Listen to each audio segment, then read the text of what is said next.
Have you ever said something small, almost joking, almost polite, and felt, just for a second, that you were erasing yourself? Not all at once, but little by little. It might be during a dinner when someone younger interrupts and you let slide. Or when you tell a doctor, "It's probably nothing. I'm just old." You say it with a smile, but inside, something contracts. Not because the words are loud, but because they're familiar. And quietly, they begin to shape how others see you. More importantly, they begin to shape how you see yourself. After 70, dignity becomes something you don't take for granted. It's no longer about how you appear. It's about how you carry your presence in the room. It's the way you respond when others speak over you. The way you walk into a space and feel either invisible or solid, grounded. And one of the biggest forces that determines that feeling? Language. Not just what people say to us, but what we say out loud about ourselves. Casual phrases, old habits, words that sound harmless, even humble, but slowly chip away at the quiet authority you've earned by simply living this long.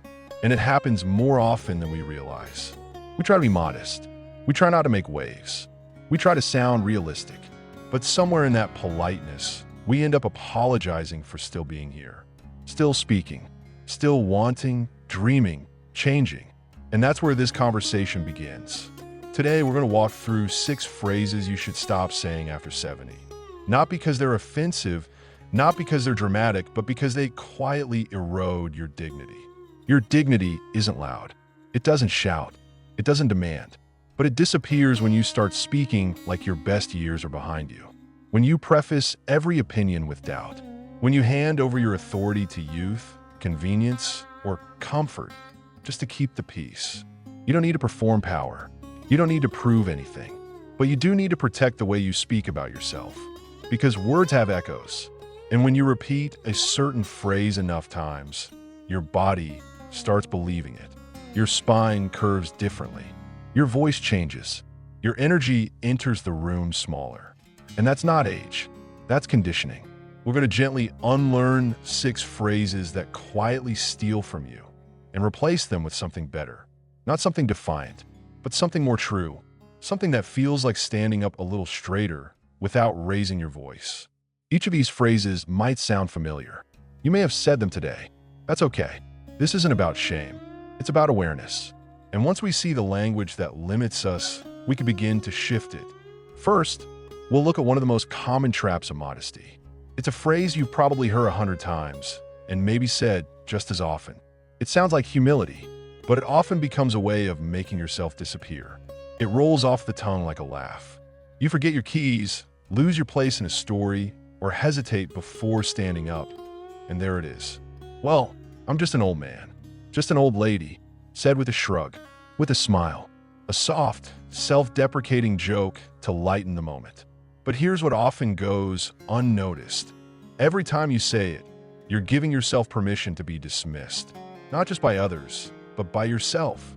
This phrase might sound modest, even charming, but it carries a dangerous undertone. It says, "I no longer expect much for myself, and neither should you."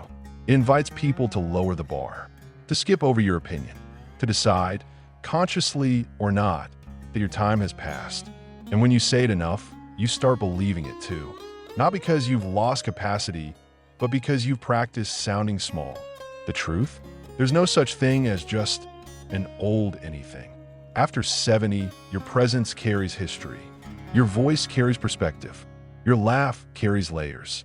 You don't need to apologize for being seen. You don't need to downplay your experience to make others comfortable. You're not just anything. You are here, and that, in itself, is remarkable. Take George, 75, a retired engineer who loved to tell stories at the local cafe. Over the years, he started catching himself finishing every tale with, "But hey, what do I know? I'm just an old guy." He thought he was being lighthearted. But when his grandson finally asked him, "Why do you always say that?" something shifted. George realized he wasn't just ending his stories. He was ending his authority. So he tried something different. Instead of brushing himself off, he started saying, "Here's what I've learned." And that one change turned passive moments into powerful ones. Words shape how others receive us. And even more, They shape how we carry ourselves when no one's watching. So when you feel the urge to say just an old lady or just an old man, pause, breathe, and choose something else. I've lived a little. This body's earned its rest. I've got some years behind me, and I've still got things to say. These phrases don't inflate you. They align you with your truth, with your strength, with your self-worth. And here's something small you can do this week. Notice when a phrase comes up. Just observe it. You don't even have to stop it yet. Just hear yourself say it. Then ask, do I really believe that's all I am? If this message feels familiar, if you've said that phrase a time or two, give this video a like. It helps others find it too. And now, let's shift toward another line many of us say to sound polite, but quietly plants the idea that our presence is a problem. You've likely said it without thinking.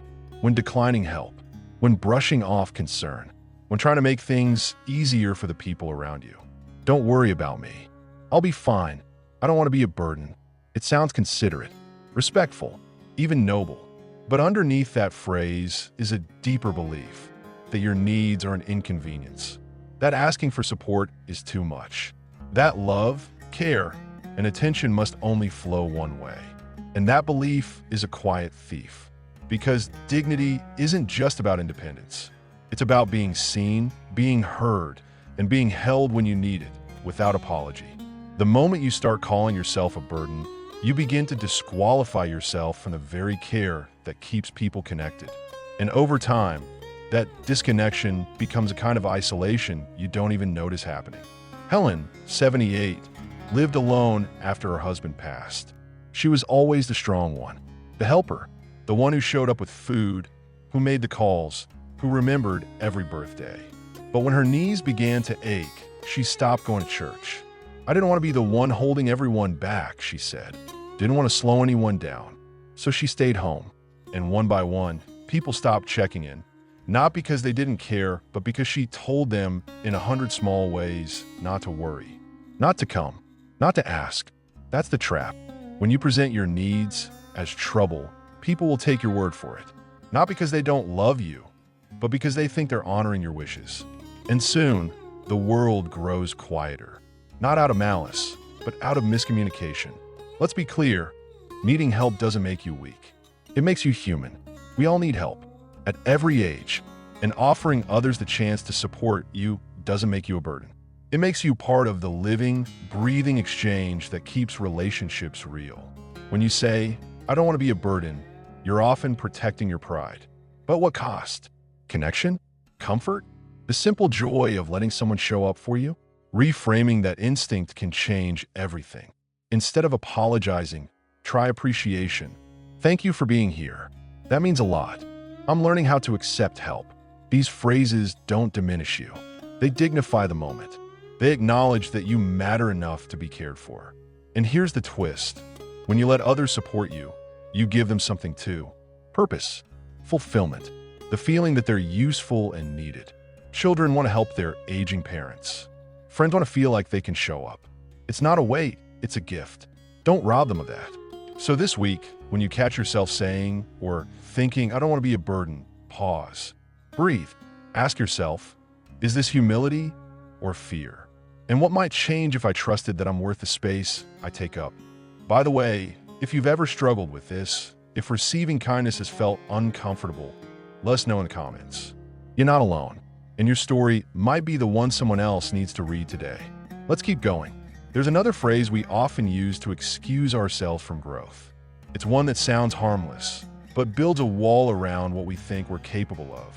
It's such a common phrase, we hardly notice it anymore. I'm too old to learn that. Too old to start over. Too old to travel, to date, to change, to try. It becomes a catch-all, a shield, a permission slip to stay still. And while there's wisdom in knowing your limits, there's a quiet tragedy in letting this phrase decide what's possible before life even asks you the question. Because when you say, I'm too old for that, you're not just talking about age. You're talking about identity. You're saying, that door is no longer open to me.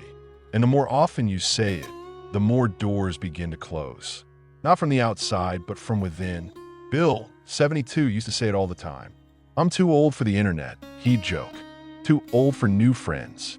But after a health scare, his daughter gave him an iPad and showed him how to use it. At first, he resisted. Then, late one night, he found a YouTube video of a jazz concert he'd attended in 1971. And something sparked. He started exploring, commenting, watching cooking shows, joining virtual church groups. Turns out, he said later, I wasn't too old. I was too afraid of looking foolish. That's what's underneath so many too old statements. Fear. Fear of not being good at something, of being judged, of failing publicly. But here's the truth. Trying something new after 70 is one of the bravest, most dignified things you can do. Because it says, I'm still alive in here. I'm still curious. And curiosity is the opposite of decline. It's what keeps the soul awake. There's also something more subtle at play. When you declare yourself too old, people stop inviting you.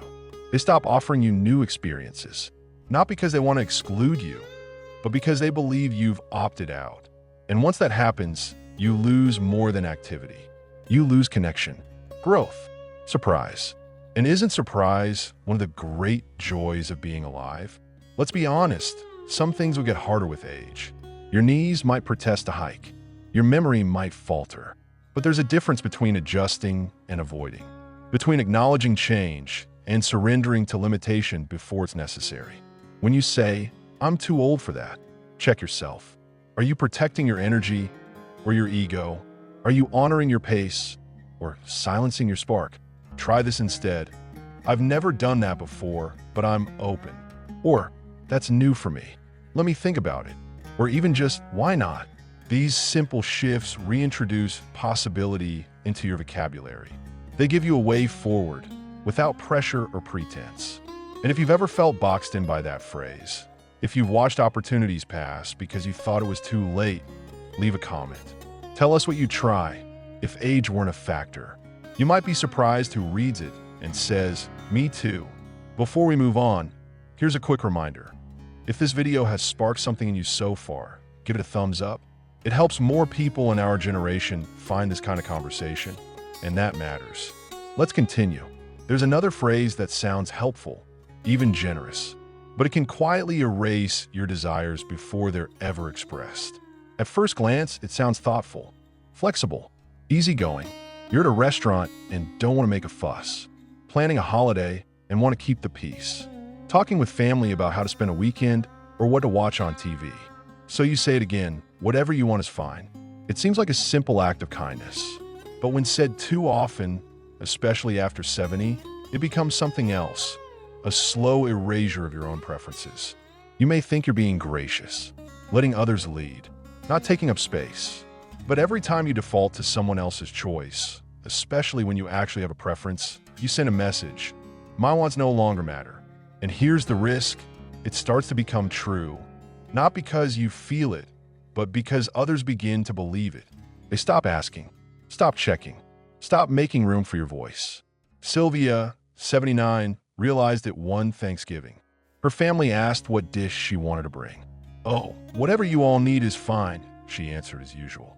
That year, it didn't need pie. It didn't need stuffing.